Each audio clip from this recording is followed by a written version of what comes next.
4 teams as we speak. It's down to 4 teams, says Biodun Adewale, says FIFA themselves. They came out with a very interesting tweet. I think that was in the early hours of today, saying it remains 4 games to go. 2 games in the semi-final, 1 losers final, 1 major final. But Biodun, nobody prepared us for what we saw in Qatar. Nobody prepared us at all for the final 4. Record-breaking, record-making, good days, bad days, tears, victory. You know one beautiful thing for me though is that for everybody who cried at some point, they celebrated at some point.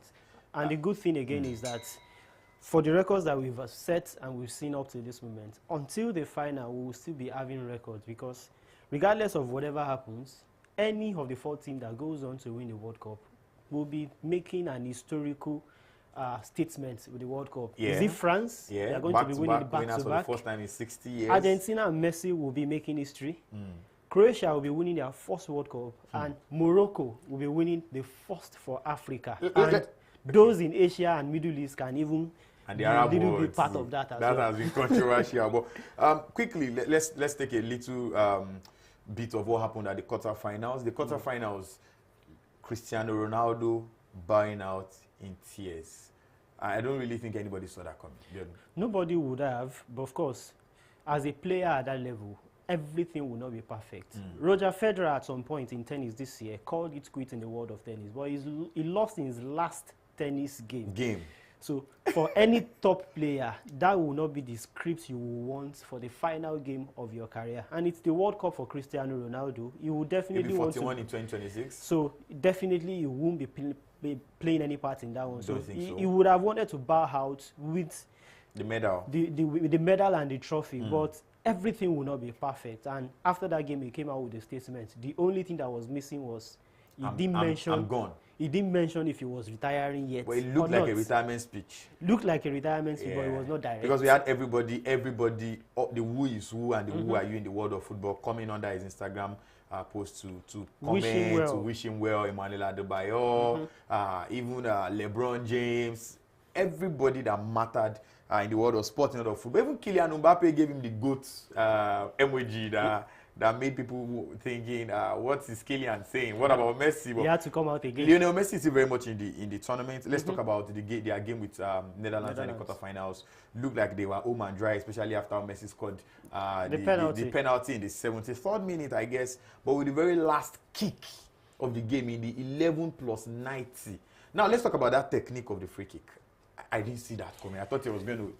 Where was? For anyone that didn't watch that game, when you heard that Netherlands scored the last game, the equalizing goal from a free kick, you probably thought it was a direct free kick and it went over the wall, beside the wall, or however. Past the goalkeeper. But if you watch the replay, you begin to wonder how they came about that execution.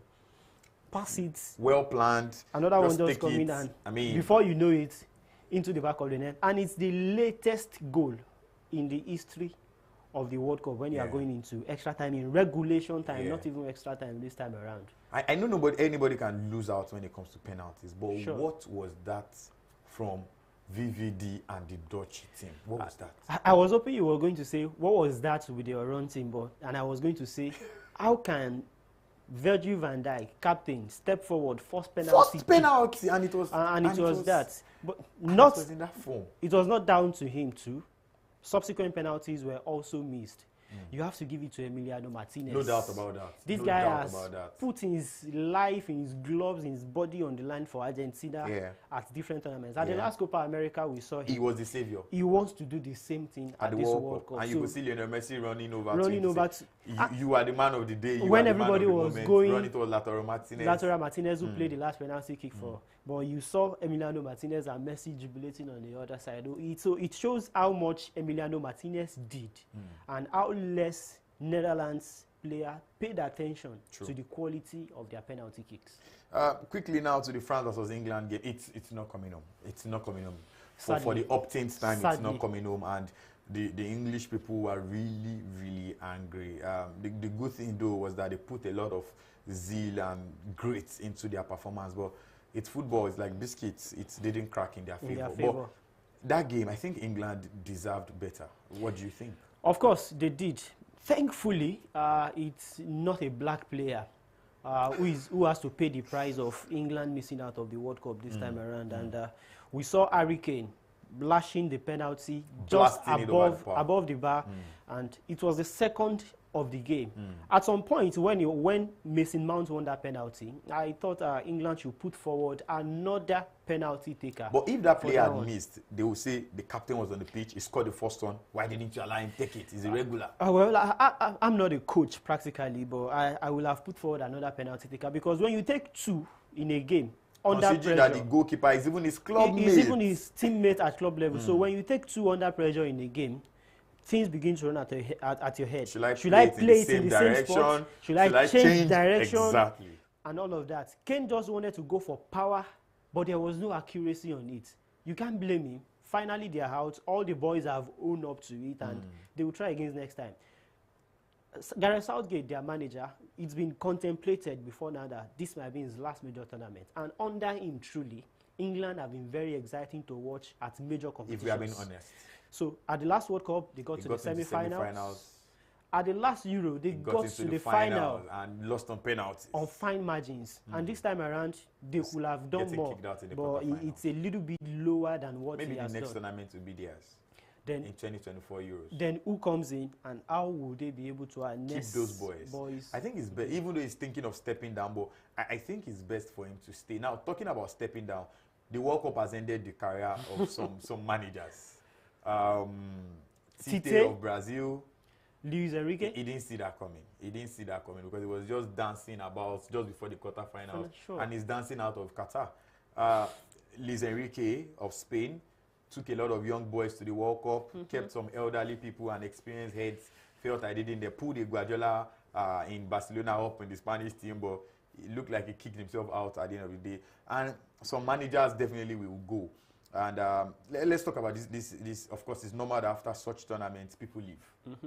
But which one has surprised you the most? The most surprising has to be Tite, particularly. Brazil were prime, and they were coming with a generation of players that had flair, that had the passion, that had the skill and the talent.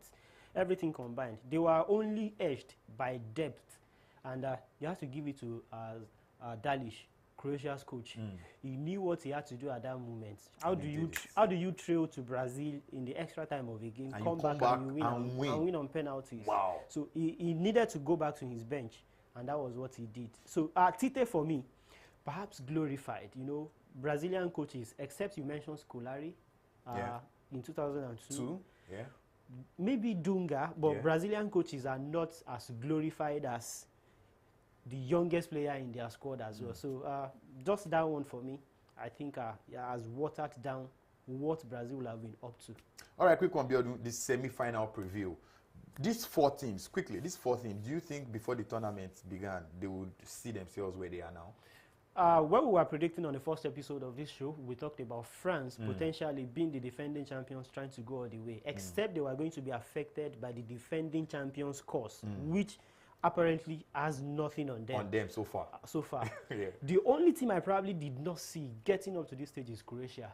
Did you see Morocco? Of course, Morocco too, because you know, you were even saying, let's talk about African brothers, and the highest team we talked about was Senegal. And surprisingly, they are probably returning to their clubs at this moment. So Morocco and Croatia are the two teams that I didn't see that will probably get into this last stage. And surprisingly, so we have two favorites and two wild cards, so to say, who are there now. And it's a mixture of favorite against wild card in the semi-final pairings. All right, so it's the LM10 battle tomorrow. Luka Modric 10 and Lionel Messi 10.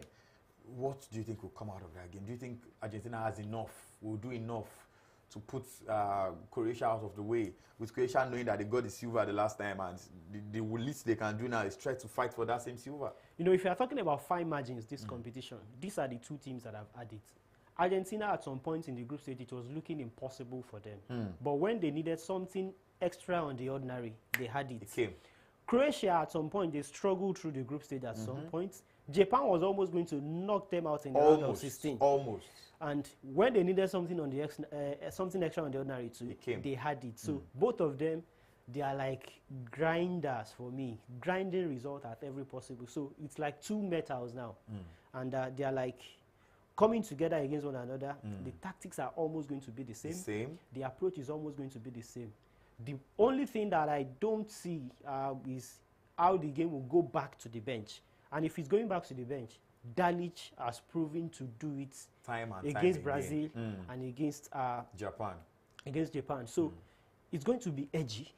It's going to be defined by fine margins. But at this point, Argentina have one thing that has been carrying them all along. One man, Lionel Messi. I agree. I hope the weight, I think he's in contention for player of the tournament. Sure. I hope the burden does not become too heavy this time around. And with that, I think that is the edge that Argentina have.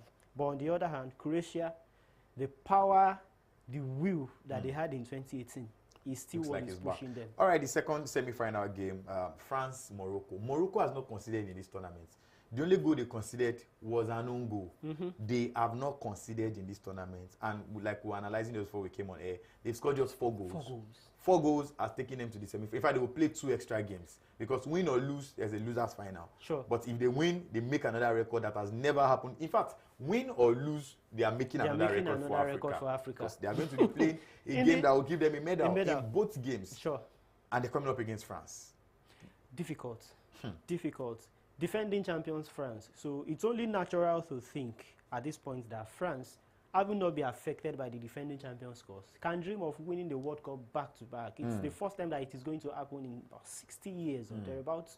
But let's start with our brothers, Morocco. I wonder how they are Africans. But they are Africans. That's another controversy that was speaking all over social media after their win against Portugal. They are Africans. They are Arabs. They are Africans. They are Arabs. They are whether anybody likes it or not, they are geographically Africans. So coming up against France, I wonder how they will be able to grind it. They've not considered. They've only scored 4 goals. 4 goals in 5 matches. That is an average of 0 point something per game. Is it enough? Will it be enough to take them through a France team that has depth from the goal post to the front line? And a bench. And a bench as well. But on the other hand too, Morocco have been very resilient. And that is one thing that has worked for them. That is one thing that has pushed them. The only game that I probably saw their flair was against Belgium. They came all out. Played Belgium completely. As if it was You're just an opponent. Just an opponent. No that special players. At all. But in other results, they saw what they needed to do and they did it. Go for one. Leave the game as open as it is. When you score, come back, lock the game. Completely. And that was what they did against Portugal. Will they be able to show that kind of grit against France? Because Mbappe, when it comes against to Olivier Giroud, because against that bench, against that midfield. Because when it comes to bench, France has it, and they might just be able to just push them, and push them to the wall. I don't see Morocco bouncing back if they get pushed like France. Ziyech, Achraf Hakimi, those guys on the counter.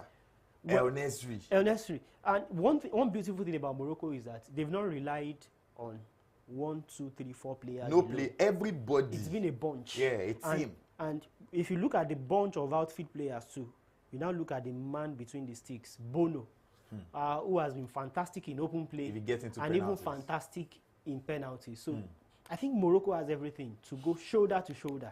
I was reading somewhere online by a journalist in Qatar that this is what makes Morocco thick is that they have allowed their players live with their family members in Qatar. So they are the only country now where their hotel rooms, they are not living. I mean, it's more like a family atmosphere. Comfort. There's this love. There's this, we are going out to win. So you see that when they win, they celebrate with their families, their mothers, and their you could see, I mean, it's like we are in this together kind of thing. And the buzz is there. It makes them feel at home. Yeah. To make it more completely at home, they are in the Arab world as well. Where they have 80% of the fans. So they fit in naturally into the environment. They want to pray. Times are allocated. They don't go to field with the burden of we've not observed one salat or the other. And they come out having seen their loved ones. After the game, they share moments with their loved ones as well. The only times they are probably not with them is when they're on the pitch and when they're in the team bus and when they're in training. So you go back to your hotel, you meet them, you have meeting in the evening. So it gives them a feel-good factor, and that settles them at home comfortably already. And no wonder they are feeling at home. So win or lose for Morocco, they've broken a record, and they are going to break another record. Because if they get into the third place match, they are going to be fighting for a medal. If they get into the finals, they are definitely winning a medal. Sure. Another record-breaking moment. Karim Benzema may be maybe the first player to not play at the World Cup And win the World Cup. So it depends. It depends on his brothers who are on parade for France. I'm very sure he'll be sitting somewhere on his holiday, watching. These Not guys on holiday. And be watching these guys. Guys, don't ruin this. Do this for Just me. do this for me. Remember, I wanted to be at the World Cup so badly. There was a point Real Madrid fans were even accusing him of skipping games on purpose. Just to be fit. Just to be fit. In the end, he couldn't make it. Somehow, his manager trusted and loved him so much that he didn't replace him. So the name Karim Benzema is still very much on the sheet they have with FIFA as of the French team. And I like the fact that when Karim Benzema saw he couldn't carry on with the team, he had to be very honest with himself and with the team, and he had to go. So it was only natural for Didier Deschamps to just give him that respect. I'm not going to replace you. I'm keeping you. I'm keeping you. And he may just go on to win the World Cup without actually not winning it. I mean, interesting. Whatever comes to it now, even if they get a bronze medal. Whatever. I mean, it's something that he will probably never. He's 35. I mean, he's just got the Ballon d'Or. This is the best year of his life. Quickly to the journalist that died in Qatar, Grant Walt, the American journalist. I was reading some journalists who are in Qatar speak, and they said during the group stage, at some point, they had to retire to their hotels at past 2 in the morning because of the timing. They were covering 3 games in a day. Yeah. So it was really hectic for them. Another Nigerian journalist was involved in an accident on his way to the England-Senegal game. And, I mean, what a World Cup for journalists, hustling and moving around. I think we should pay some 30 seconds tribute to journalists. Well, it's heavy. It's sad. For a guy that was giving live updates on his official Twitter account during that game between Argentina and Netherlands. And I think he even saw, I think the last tweet I saw on his handle was, what just happened when there was a last minute go by. The next thing we heard was that he collapsed while working on a story on his laptop right there inside the stadium. It's sad, it's heavy, and to even think that he is a man that was clouded by some bit of rainbow controversies at the start of the World Cup. I even read some stories that his brothers were alleging that something probably must have been done to him, but it's death, it's natural, and we can only pray for his family to get the fortitude. That God grant him the fortitude to bear the loss. And for the Nigerian journalist who is based in Germany, Lolade Adewoye, from his previous tweet as well, he was supposed to exit Qatar, I think after the Netherlands, England, Senegal game too. But on his way to the stadium, he was involved in a ghastly accident, and he had to be held by bone collar and everything on a stretcher into the hospital. Thankfully, he's fine now and he's back with his family in Germany. And we just have to give so much respect to journalists. When we see them traveling, when a lot of people see, they think you have enough money and you are on holiday. That is why you are covering something. But it's a lot. It's a lot of work, and it takes a lot of energy. So we have to give these guys the respect. All right, like we said earlier, Abiodun, this is a first for this World Cup. Morocco wins it, first for Africa. France wins it, first back-to-back in 60 years. Croatia wins it. First for Croatia. They were also in the finals last time around. So getting silver the last time, getting gold this time, upgrade. And if it goes to Argentina, they have part of the world. The half part of the world is supporting them, and another half is 100% against them. I think we've covered enough. Your predictions for tomorrow? Your predictions quickly? Yeah, very quickly. The first game between Argentina and Croatia. Man, the likely thing I see going into Sunday's final is a repeat of 2018 final. So I'm probably tipping Croatia to hedge Argentina in that game. The most unlikely final pairing that I will see is probably going to be Morocco against Argentina. That is the most unlikely pairing for me. But the most likely pairing is what we saw in 2018. Morocco has an opportunity to get a medal. Do you think Morocco will get a medal? I'm not even just get a medal for Africa. At this point, do you think they can get a medal? I strongly believe they can get a medal. What medal? Because motivation to even play a third place playoff is another motivation. Semi-final is another motivation for them. So when they know they are there, even if they are placed fourth in this competition, they are getting an invisible African medal. They've already granted Africa another slot. So we'll be having 11 teams via in 2026. and all of that. yeah. So aside from the 9 that is assured, The regular 9. so it's just a matter of who is who. It's a now. win-win for Morocco. Sure, and It's a win-win. for all of them now, it's a matter of who is who, which player is stepping up, and which player is going to be proving most important for their teams. Morocco have beaten top teams, beat Belgium, kicked down Portugal, sent Japan back home, held Croatia. in held their first game. Croatia. So, I mean, at this stage, there's nobody Who you're is scared there of again? again. Woo. There is no. Yeah. Sent home Cristiano Ronaldo, sent him home in tears. All right, thank you very much for being a part of this production. It's been, and this is the second edition that we're having to you live. So everything you've been seeing here on our screen is the second edition that we've been having live. I'd like to say thank you to all of you for watching. To the guys behind the cameras doing a very wonderful job. Three wonderful persons, Alek Olabode, Itunu Dosekun, and Oluwafemi Daudu leading the team. On behalf of Abiodun Adewale, myself, and other guys, I say thank you very much for watching. Have a fantastic day. Bye for now.